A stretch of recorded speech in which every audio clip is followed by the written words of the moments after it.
The most boring pieces of advice that I give are the most effective at improving your health.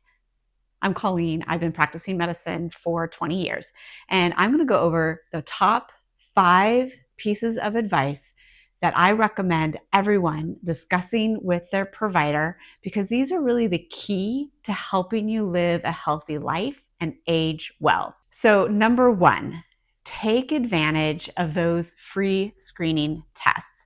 We all have the opportunity to go into an annual wellness visit or an annual physical. And during this appointment, you really should be having a few things checked out. We should be looking at your cardiovascular health and screening for diabetes. So this is done with checking your blood pressure and looking at some labs. We are going to want to look at your cholesterol as well as your blood glucose, including like maybe a longer term glucose, not just the fasting glucose, but something like the hemoglobin A1C. This gives us a really good picture of what your metabolic health looks like. And part of this conversation is also talking about how much are you moving? Are you sleeping well? Those things, are you getting enough fiber in your diet? These are boring, but really important to give us a picture of what your long-term health is going to look like. The other screening tests that you should be talking to your provider about are your cancer screening tests. We have 3 very good cancer screening tests available for us.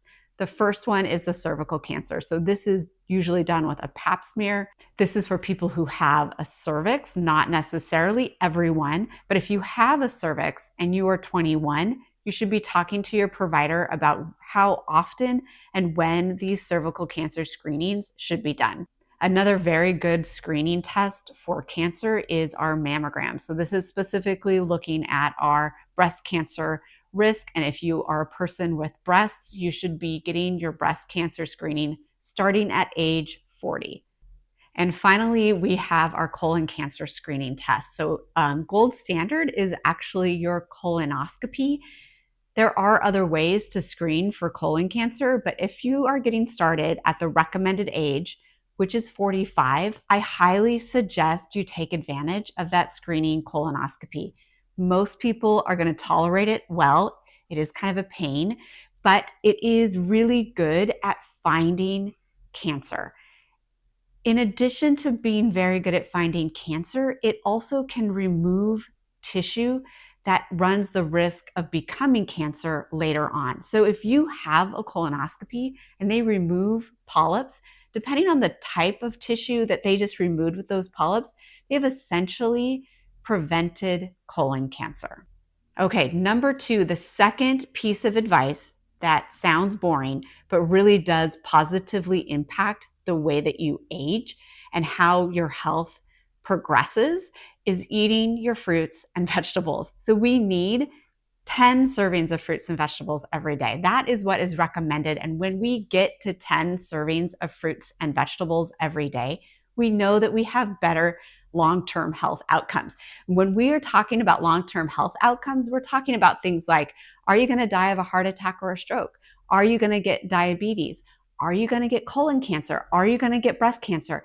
The reason why the fruits and vegetables are so important, and you can't really replace them with supplements, is because that whole package of that food is beneficial. We get fiber, we get micronutrients, we get vitamins. So that fiber and those carbohydrates in your fruits and vegetables are vital. Now, the good news is you don't really have to start at 10 servings of fruits and vegetables. We have good evidence that if you just increase your intake by 1 serving a day, you are already making positive progress. So if you don't eat any fruits and vegetables right now, the most gain you get, so the most health benefit, actually comes from those first 2 servings of fruits and vegetables that you are taking in. So no matter where you're at in your phase of I like fruits and vegetables or I don't, knowing that just getting it in a couple times a day is beneficial, and we're going to see improvement in those long-term health goals, meaning we're going to see fewer heart attacks and strokes. You're less likely to develop diabetes. The third tip that I have for everyone that I really recommend as far as aging well and healthy living is to move your body. Most people know this. Like, we have very clear guidelines that we have been told. 150 minutes of moderate exercise every week, which breaks down to about 5 30-minute sessions of moving your body at a brisk pace. Now, you can do fewer minutes if you're more intense. It doesn't really matter how you get these 150 minutes. So there was this time when we thought, oh, it's better to spread it out, or it's better to do it in longer sessions. And you can find data on both of those things. The key is to get out there and move your body. And I really encourage people to find a way that you can move your body that works for you, that works with your schedule, because if it doesn't work with your schedule, you're not going to do it. And if you don't like it, you're not going to do it long term. And the whole goal of this is to find a way that you are moving your body, that you are active, that you're going to continue to stay active throughout your life. That activity is going to help with your cardiovascular health, so fewer heart attacks and strokes, lower blood pressure. Is going to help with your bone density and your joint pain. Really moving your body is essential to healthy long-term life.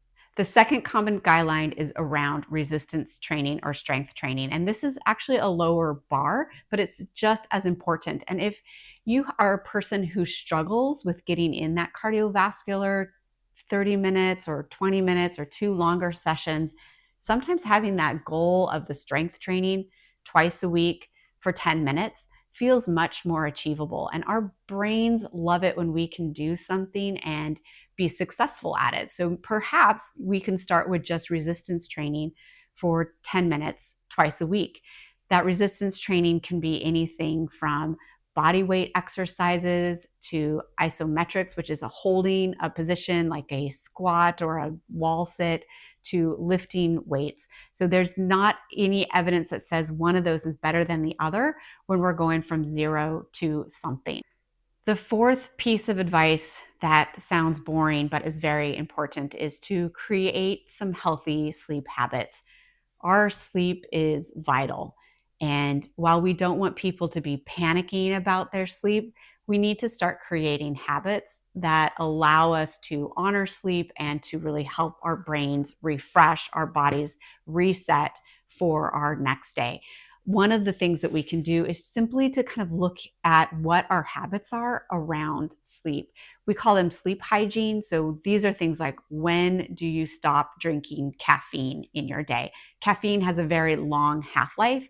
So if you have caffeine in the afternoon, it's still working in the background when you're trying to get to bed later that evening, which is why a lot of times you'll hear people say you need to stop all your caffeine at the latest by 2 o'clock in the afternoon. And many sleep specialists are saying much earlier, like 11 a.m.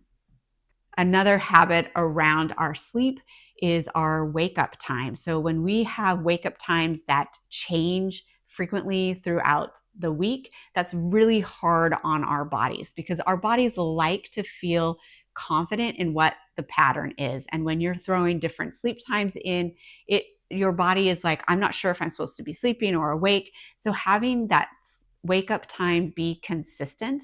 So if you generally are out of bed by 7 a.m., if you have your window about a half an hour around 7 a.m. and you're always getting out of bed at 7 a.m., that will actually help with your falling asleep and staying asleep later that night. Another thing that you will often hear talked about around sleep is our screen time and how much screen time we're getting. And some of this has to do with the fact that if we spend too much time on our screens, we're generally not moving as much. Not moving as much means it's harder for us to fall asleep later, but it also triggers our brain to be more awake. So there are different strategies that people will take around their screen time. One is like setting the timer on to go into bedtime mode, making sure it's out of your bedroom at night, taking off any smart devices if they're distracting from your sleep. So there's a lot of different ways that we can help manage our screen time in the face of our sleep. Really, the biggest take-home message around sleep is to help yourself develop some habits that trigger your brain to know that this is the time that we sleep, so that it's not confused trying to be up in the middle of the night.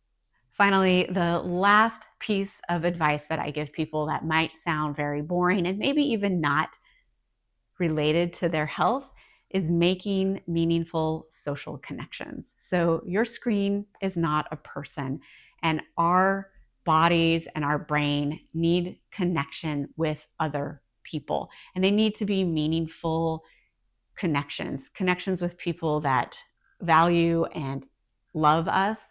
And that actually is so beneficial for our long-term health. Social isolation is as risky for our health as smoking 15 cigarettes a day. For those of you who don't know, that's a half a pack of cigarettes every day. And we've all heard how dangerous smoking is to our health. Loneliness is the same. So finding ways that we can connect with people beyond our screens, whether that's walking with a friend, getting to know a neighbor, making a phone call, hearing someone's voice, making those meaningful connections give us value and purpose in our life. So that's it. Those are my 5 boring but extremely beneficial pieces of health advice that help people live long and healthy lives. Explore our resources. They are on our website, and that link is in the bio.